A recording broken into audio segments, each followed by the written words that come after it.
actions being taken under the current board and the new CEO?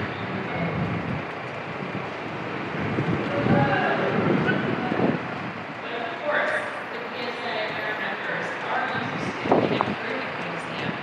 And if these proposals had been undertaken and developed with genuine consultation with our members, and if they had actually created constructive, positive opportunities to better support the work and standing of the museum, we might not be here today.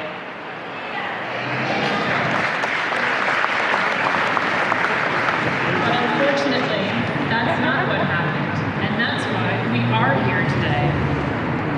Our members do incredible work managing the museum's world-renowned collections. And in more recent times, their work of repatriation has contributed to healing some of the wounds inflicted by colonialist attitudes towards Aboriginal peoples. Our research programs have generated important discoveries and knowledge that have earned the South Australian Museum an enviable international reputation.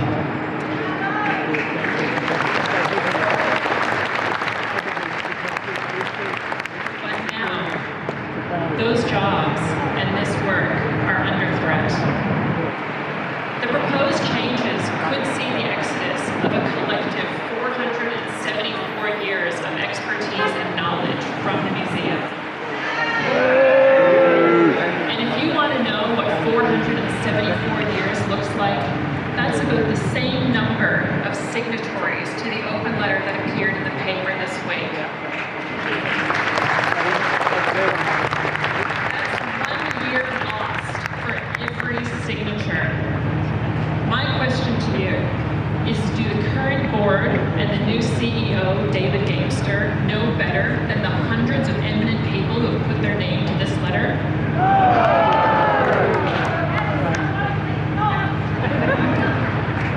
Do they know better than the 474 years of expertise they want to put on the chopping block?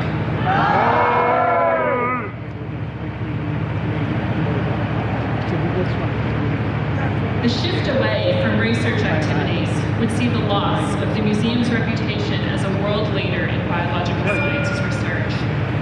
It would result in a general degradation of the institution and of South Australia's place in contributing to discoveries of national and international importance.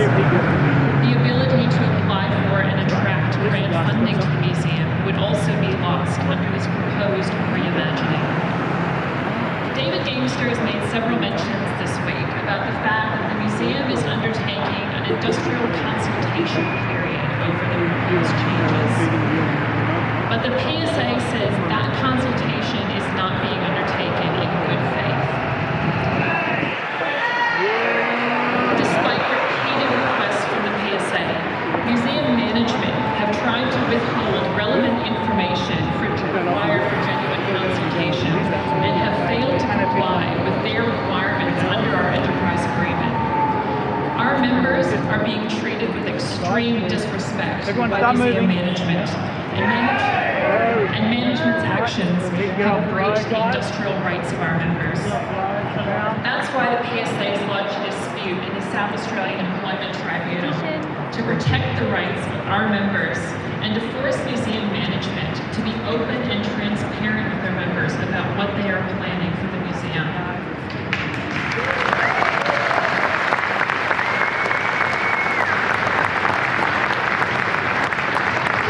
After 2 intense hearings this week, this dispute is still unresolved and will be subject to further proceedings in the Senate.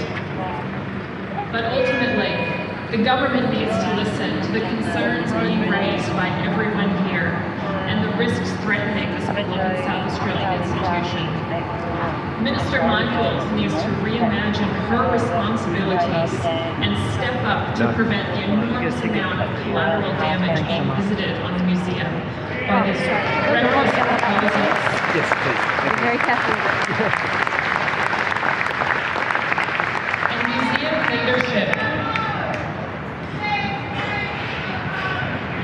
Museum leadership needs to go back to the drawing board and imagine a vision for the museum that respects the standing, expertise, and commitment of our members and that truly benefits our South Australian community.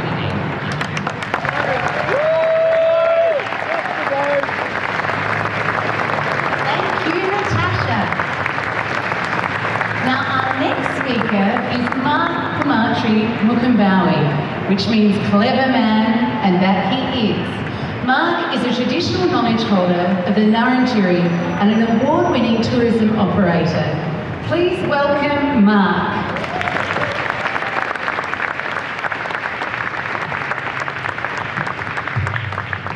Thank you. As just mentioned, a Mukambawi is a wise person with knowledge of my language. I'm proud that my people see me as a Mukambawi, and I'm so pleased to be here with other Mukambawi like Mugi and all of you in our journey together. None so more important people are those museum staff who in the 1980s put the pieces together to strengthen who we are culturally, holistically and spiritually. I'm talking today about Aboriginal concerns, but the same applies across all areas of expertise. Aboriginal people have been forced to endure imposed conditions, with others saying what is best for us since the doctrine of discovery.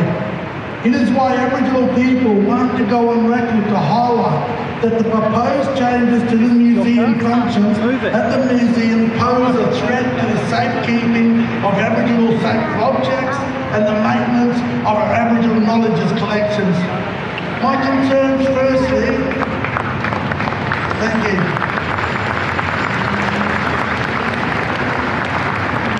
My concerns firstly around the lack of consultation with Aboriginal elders and others within the Aboriginal community. Communities have not been consulted about the proposed changes, especially those directly affected, the knowledge holders. It is a shame, it is an embarrassment. What is being proposed is fraught with danger, because with all due respect, if you don't have a connection with communities and are life items, then this will cause problems. My first question is who will be responsible for the tremendous harm that will come from further unsafe practices? The Aboriginal community is concerned about the repatriation of heritage communities. We are often not appropriately supported, with some communities not ready to care or use the culturally significant items in appropriate ways. We have already experienced multiple deaths from inappropriate actions in our community, and this will cause further harm. It is shame. I therefore ask who is going to be responsible for this harm. There's a huge difference between repatriation of the country and cultural care. One is giving back, and often given back inappropriately or without giving respect, and the other is culturally and ethically following through with the right process. Which process is the restructure considering what is most appropriate for our communities? Some of you know I have great relationship with current and past staff at the South Australian Museum. Whilst restructuring is good business, I'm happy to talk with media, even the museum hierarchy, alongside of other Aboriginal knowledge holders, about aspects of restructuring that needs to happen for the process of repatriation to be done correctly. Let me assert one thing for certain. That is the proposed gutting of professionals who are suggested to be replaced by, I'm sure, good people who will do their best under severe duress will come at the expense of the Aboriginal collections.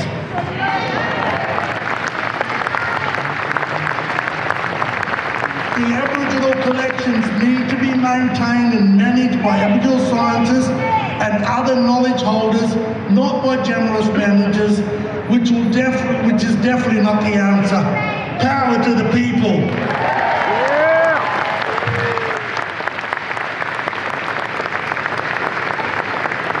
Here, Mark. Now our next speaker is Jane Lomax-Smith. Jane is not speaking today as Lord Mayor of Adelaide, but as the former chair of the SA Museum, former president of the Australian Federation of Friends of Museums, and current vice president of the World Federation of Friends of Museums. Fantastic. Please welcome Jane.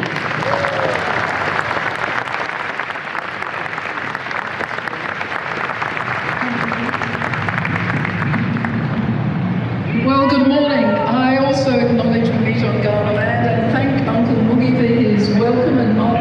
country for those clear definitions, descriptions, and passionate accounts of what is important in our museum to First Nations people. And I would actually just say in passing, it's not just First Nations people in South Australia, but the collection that the South Australian Museum is custodian of is a collection that spans our whole nation.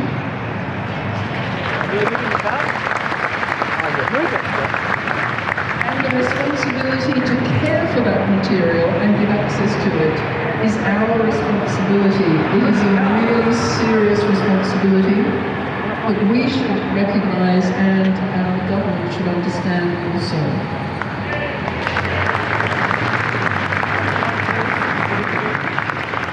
Now, I might sound peculiar to say that I don't blame the director, I don't blame the board. This is about money, this is about finance. And I've been around long enough to know that in 2013, the government appropriations the same amount as it was in 2023. Just think about that. So we're talking about $13 million. And let's not just blame this government. There have been multiple governments over the last decades that have failed to understand the importance of our cultural institutions. And if you think of $13 million of appropriate, that's a lot of money for us to think about. Think of $130. Think where your $130 went in 2013 and where it goes in 2023. It's a very significant, effective drop in funding. And I absolutely agree that the museum needs investment in what they call visitor experience. They mean the permanent galleries, because they are old and tired and unloved. And if you don't believe me, go to the amazing collection in the Pacific Gallery and look at those cultural items strung up on chicken wire.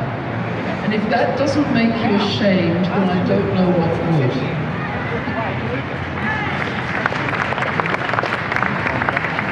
And the museum has had so little investment over the last century. The big investment, believe it or not, was in 1903 with the glass box at the front. The temporary, never believe a man who says it's a temporary measure.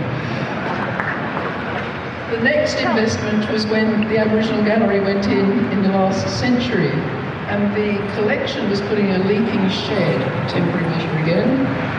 And then on top of that, I think the last minister to put money was actually Minister Laidlaw down there. I think the Bannon government built the Science Centre 40 odd years ago. Di Laidlaw built the shop and the cafe in the last century, well done. But nothing has gone in substantial since. Why is that? What's wrong with us? It's not just the government, it's our fault. Because we have never told the government that we're not just interested in cars and footy and golf.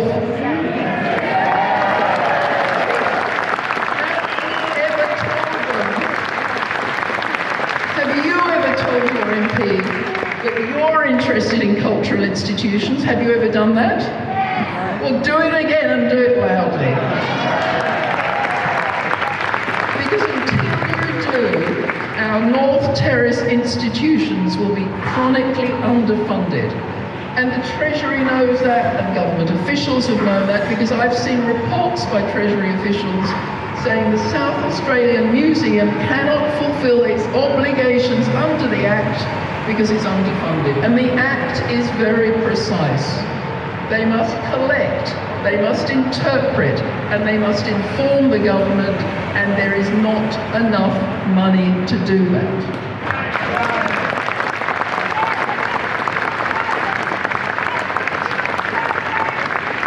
So have we ever explained that museums are not boring places with just a few glass boxes?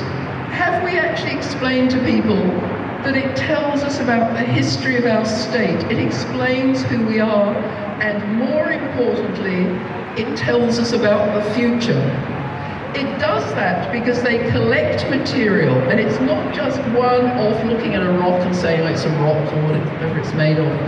Every generation, the scientists in our museum have used new technology to do something special and different with the same piece of material.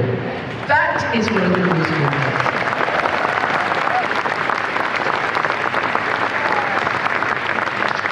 Every generation looks at that collection, which doesn't just go back 150 years, it goes back 1,000 years, 500 million years, 600 million years, and every time a scientist looks at it in each generation, they discover something new. That new information will help us work on issues in the future. Geologists use it to create wealth in the mining sector. We can use it to look at our evolutionary trends. And one of the worst things that's coming out of this restructure, the only thing I will mention, the only thing that really upsets me, I can cope with a lot of things, but they're going to switch off the freezers for the frozen DNA collection that stores the animals. That's what I've been told. Now just think about that DNA. It's geolocated animal DNA that has been collected for 45 years. It is the biggest collection in Australia, and it collects material from islands and the South Pacific. It is the biggest collection in Australia. It vies with only 2 collections in the world, the 3 best in the world, and we collect it in freezers at minus 20, 40, 80. Well, there you are, going up. But whatever it is, are they really going to switch it off? Because that's what we need to combat climate change. That's how we know whether animals survive. That's where we know where the maps change and the animals move when the climate changes. Are we really going to switch those off? Surely not. So the point I'm making is that museums are not boring. They create new knowledge that helps us understand the world yesterday, today, and tomorrow.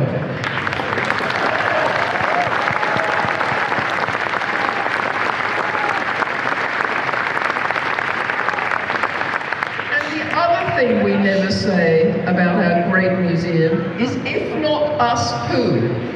If not us, who? Do you really think that someone in Canberra gives a rat's about the ecology of South Australia? Do you think anyone in Sydney cares? Of course not. If not us, nobody. So that's why it's important, because this is irreplaceable and no one else will do it. And it doesn't have to be done because it's interesting or sexy, it's essential.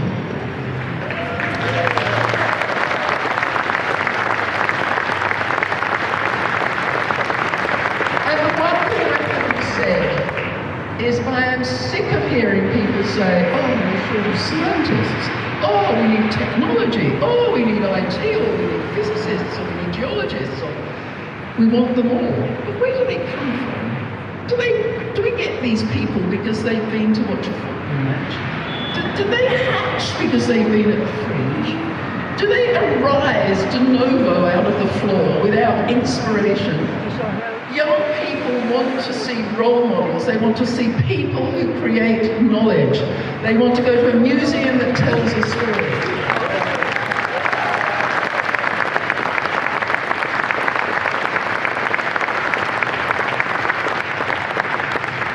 I have a lot of science degrees, and the reason I have them is I spent my childhood in museums. If you talk to astronauts, they go to museums. If you talk to the geologists who create wealth in the mining sector, they love the museum. If you talk to any scientist in any arena, they've all got a memory of the South Australian Museum.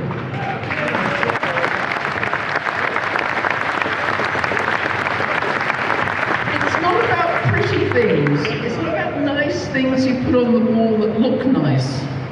It's about items that have meaning and significance and tell a story and will create the future. So my message is that if we're going to have this AUKUS stuff and all this defence industry work, we need scientists. We need literate scientists. We need mathematicians, physicists, chemists, IT experts. And this is not the time to undervalue the bed that creates those people. the matrix from which they grow and the place that they reach inspiration. So what do we want to do? We want people who understand this to make it known.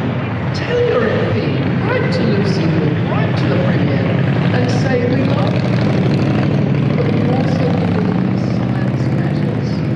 Maybe this institution doesn't belong in the arts portfolio. Maybe to do education or science or anywhere amongst the arts, because once it's in the arts, the KPI for the museum is exhibitions, ticket sales, and visitor experience. And we forget the rest of the job of the museum, which is to create knowledge, inspire young people, and make us proud. Because if we don't do it, no one will.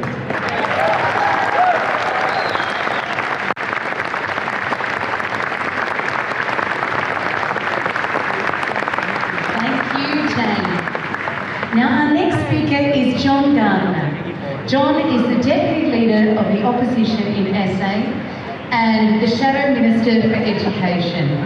Please welcome John.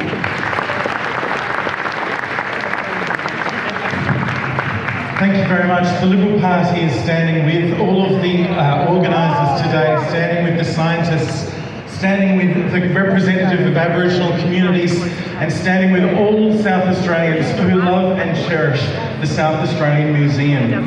I'm really proud to be sharing the stage with all of the people who are here today, but especially the 27 scientific research officers whose work over the museum over 470 combined and collective years has been extraordinary, is world-renowned and respected, and contributes significantly to the progress of scientific research in a number of really important areas for our state. In the Aboriginal family unit. Absolutely. You might not have the degree, but they've got the knowledge. They have great knowledge. Yeah. Now, can I say that generations of South Australians for more than a century have appreciated and cherished this museum. But for families, I want to talk about particularly.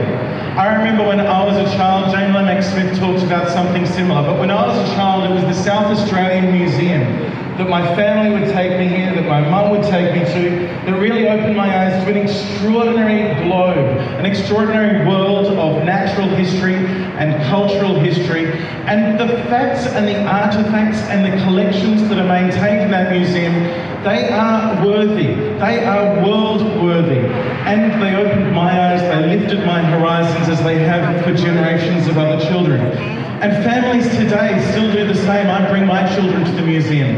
And whether they like the animals or the Egyptian room or the polar exhibitions or the Andy Thomas collection or the minerals or the biodiversity galleries or any of the extraordinary offerings that the museum has to have, one of the things that's really troubled me throughout this whole process is the disrespect and the disregard that has been shown to all of the work that's been done for the museum over more than 100 years by those who've come before, and they need to be respected. The work that's been done in reconciliation and repatriation has been done by individuals who have built up extraordinary relationships with community, and their work needs to be respected. And can I tell you, for the 27 researchers whose jobs are being restructured out of existence by this proposal, they need to be respected, they need to be retained, and the South Australian Community and Museum needs their work to continue.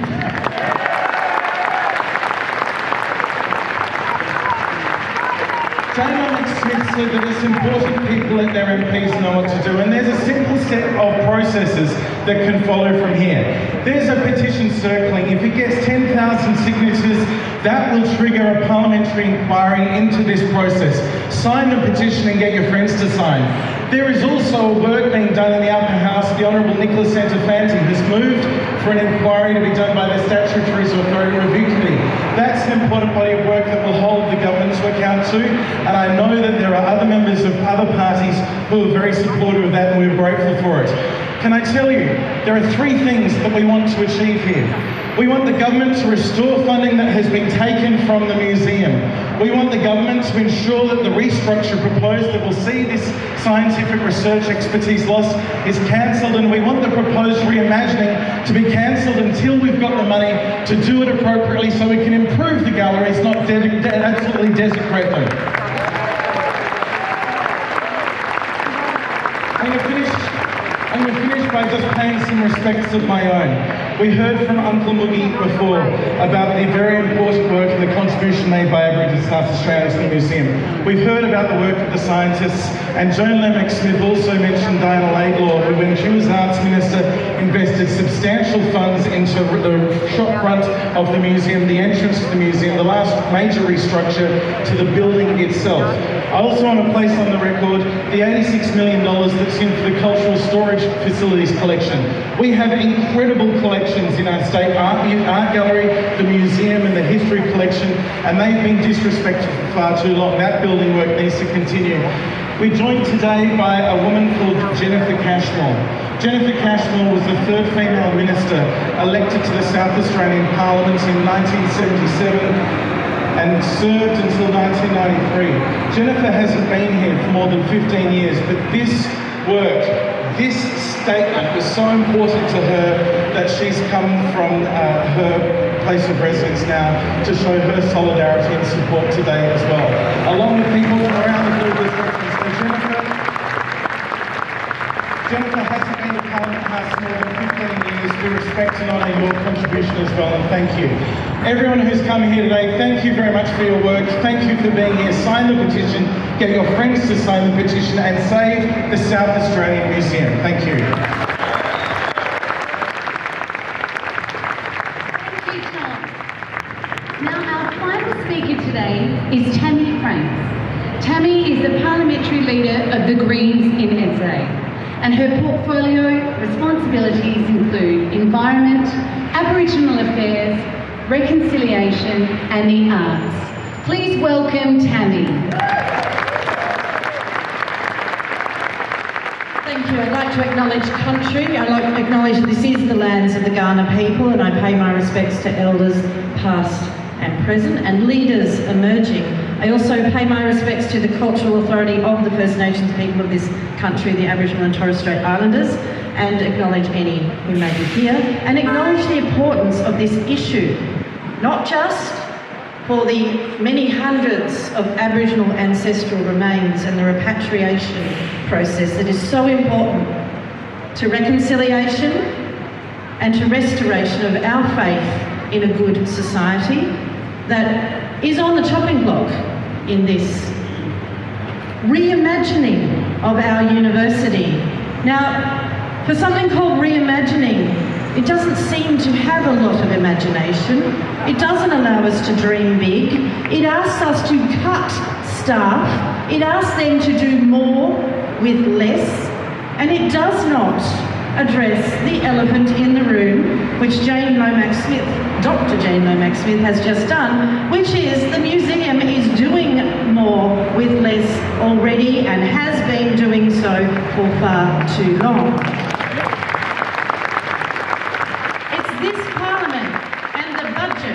The government that needs to be reimagined. It is also possibly the ministry which needs to be reimagined.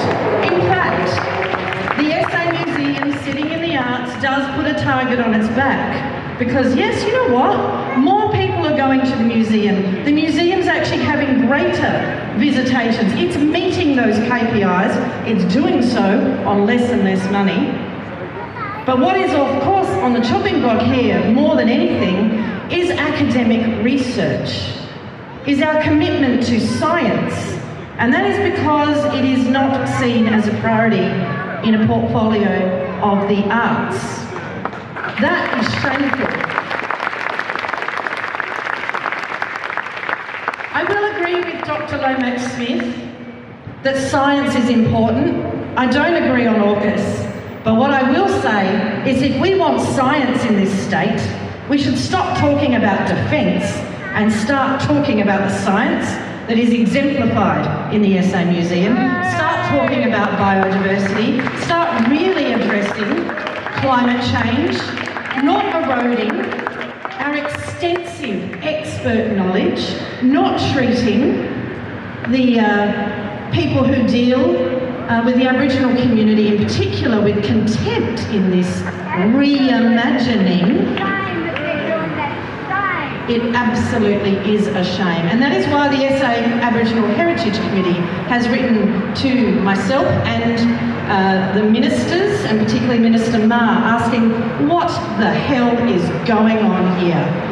Why are we simply dumping commitments to reconciliation, commitments to repatriation, and showing science the door in our much-loved museum? Well, at the moment, the reason that they're doing it is because no one's called it out. But you are all here today to call it out.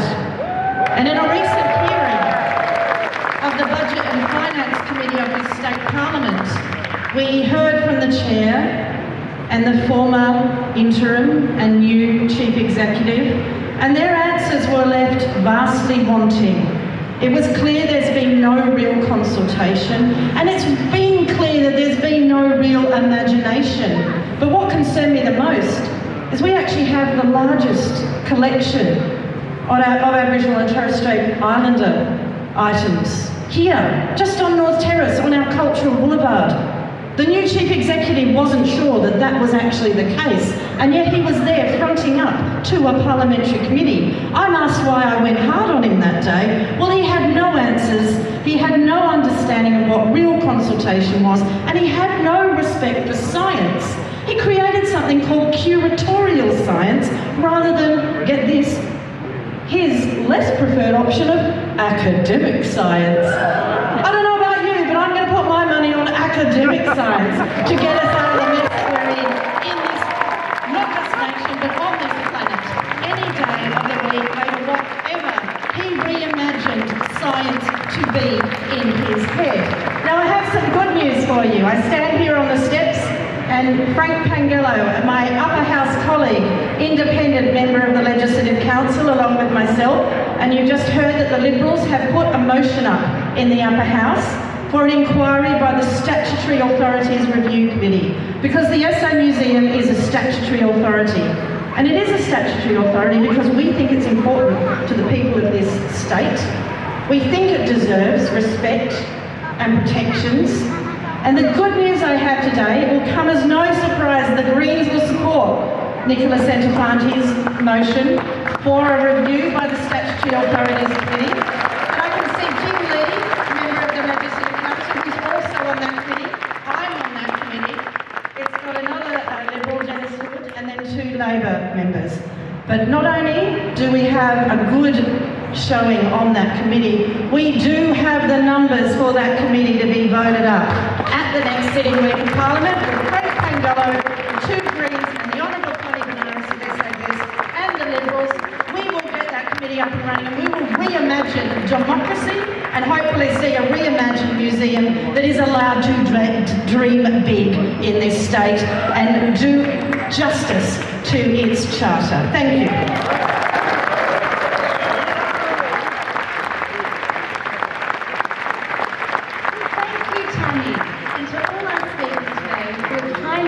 The need of the South Australian Museum to reconsider their restructuring and game plan to incorporate the highly committed and accomplished scientists and curators who we are lucky enough to have residing in our state. Together, we must support them to continue this 168-year legacy in research, which will be crucial in guiding our state as we adapt to climate change and learn from our priceless natural environment and our First Nations culture and history significance within it. We are extremely appreciative of all of you coming here today, and the only way we can convince the decision makers is to get out, spread the word, write to your MP, write to the editors, and tell all your friends, everyone you don't know, everyone you do. And there's petitions circulating now, and once we've got all the signatures, could you bring them to the front of the steps, and please take away some of the petitions as well so we can get a lot more signatures. because together we have the power to transform the future of the museum into a world-class scientific research institution and cultural haven. Thank you everyone for coming.